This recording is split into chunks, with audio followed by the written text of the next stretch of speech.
Yung kampo ho, guys, ni former Vice President Leni Robredo ay hindi na ho nakatiis. Binatikos na ho itong si Vice President and DepEd Secretary Sara Duterte.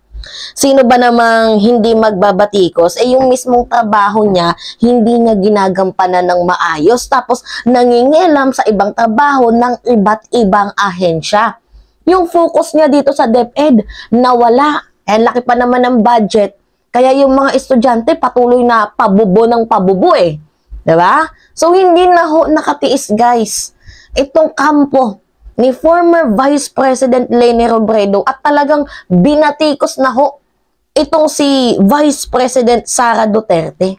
Talaga nga namang niril talk malala itong si VP Inday sa kanyang palpak na trabaho, sa kanyang palpak na pamamalakad sa DepEd.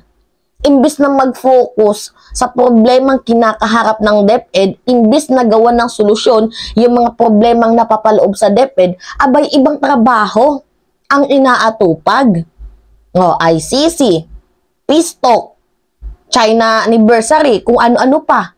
Diba yan yung mga tinatrabaho niya, instead na trabahuin yung trabaho niya dito sa DepEd.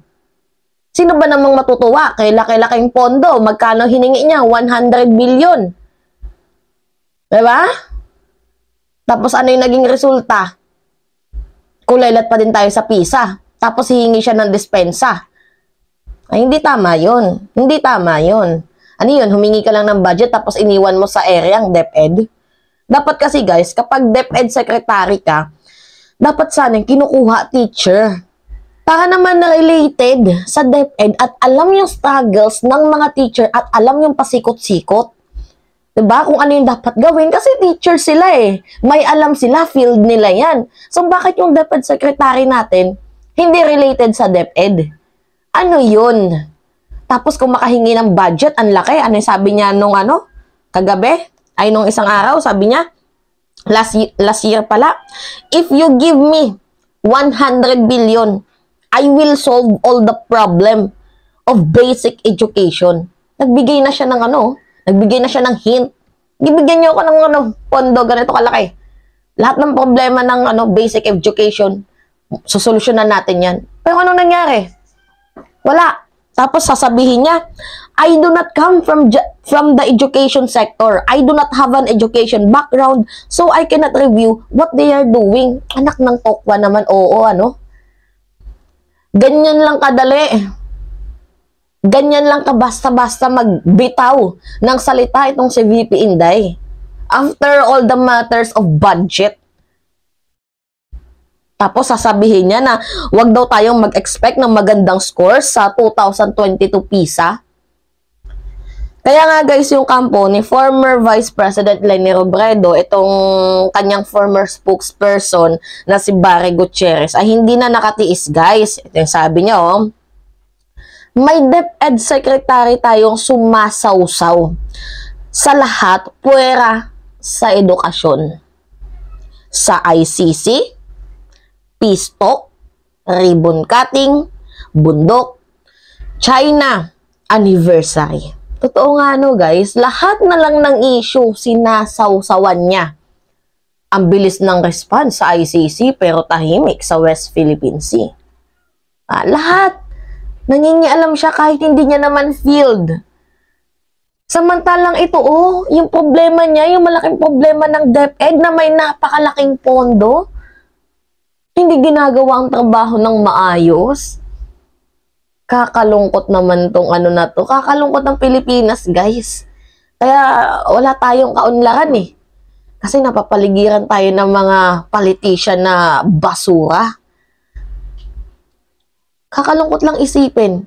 Wala dapat bata ang na-left behind dito sa DepEd.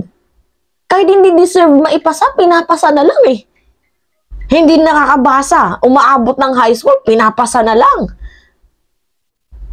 Diba?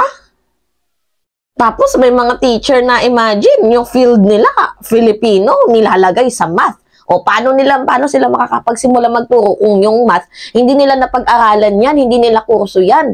Nangangamote. Tapos underpaid na nga itong mga teacher natin, overloaded pa sa work. Yan yung mga dapat solusyonan dito sa problema sa DepEd eh. Ang daming problema sa DepEd. Ang dami. Hindi mo ba yan nakikita? VP Inday? Ang daming problema sa DepEd. Tapos ano yung inuuna mo? Yung makisawsaw sa ibang trabaho.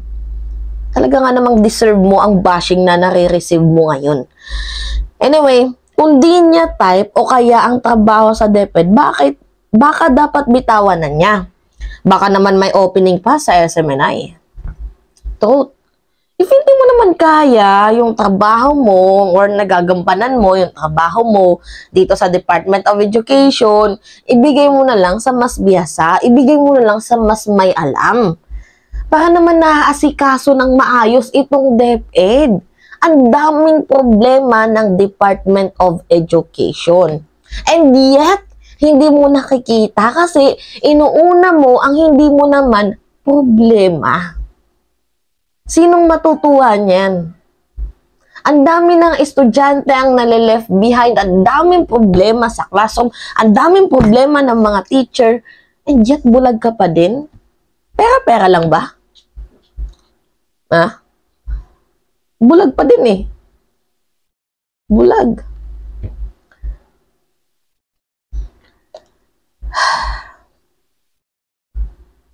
Basahin natin to. Ito yung sabi ni Inday, diba?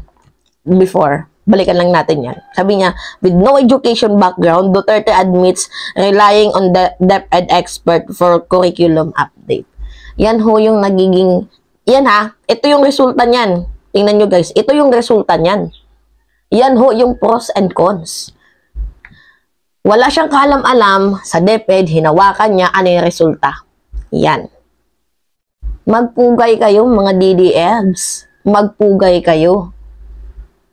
Kaya habang patagal ng patagal, yung mga estudyante, pabubo ng pabubo. Tapos, iniipit nyo dito yung mga teacher. Sinasala nyo yung mga teacher. Na first of all, walang kasalanan. Yung mga teacher na yan, nagtuturo lamang yan. Ipit na ipit guys ang mga teacher ngayon eh.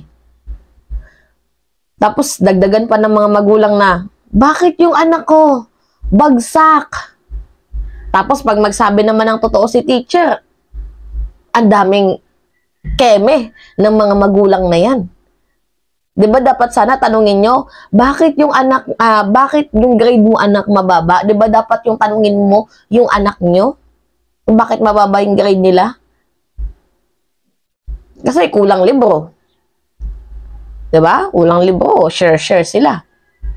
Tapos yung mga teacher, hindi na din nakakapagturo ng maayos kasi nga, overloaded na sila sa work sa bahay. Tapos ang iba, hindi naman nila field. Yun yung tinuturo nila kasi kulang dito eh. Kukuha sila dito, ipapasak dyan. Ang daming problema ng DepEd. Hindi ba yan nakikita ng ating VP? Ha?